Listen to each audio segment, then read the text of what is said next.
Lion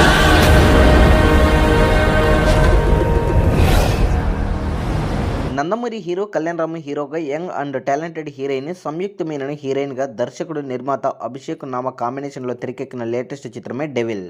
మంచి అంచనాల నడుమ వచ్చిన ఈ సాలిడ్ స్ప్రే థ్రిల్లర్ చిత్రం మంచి టాక్ను తెచ్చుకుని మొదటి రోజు స్టేట్ డీసెంట్ బుకింగ్స్ నమోదు చేసింది. మరి ఈ చిత్రము ఇప్పుడు వరల్డ్ వైడ్గా కళ్యాణ్ రామ్ కెరీర్లోనే మరో బెస్ట్ ఓపెనింగ్స్ అందుకునే సినిమాగా నిలిచింది.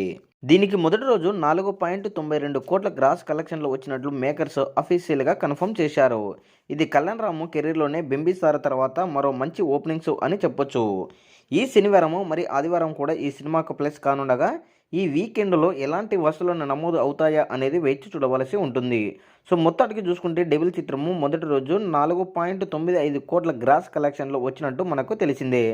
రెండవ రోజు కూడా ఇదో హావా కొనసాగితే 3 లేదా 4 కోట్ల రేంజ్లో గ్రాస్ కలెక్షన్లు వస్తే ఈ చిత్రము 9 కోట్ల రేంజ్లో గ్రాస్ కలెక్షన్లు సాధించిన చిత్రంగా నిలుస్తుంది. అంటే ఈ చిత్రము బ్రేక్ ఈవెన్ కావాలంటే 20 కోట్ల దాకా రాబట్టవలసి ఉంటుంది. మరి రెండవ రోజు కూడా ఇదే హావా కొనసాగితే 4 లేదా 5 కోట్ల రేంజ్లో గ్రాస్ కలెక్షన్లు వచ్చినా ఆశ్చర్యపోవాల్సిన పని లేదు అని తెలుస్తుంది. మరి ఈవినింగ్ అండ్ నైట్ షోలకి ఎలాంటి రిపోర్ట్ వస్తుందా అనేది వేచి చూడవలసి ఉంటుంది.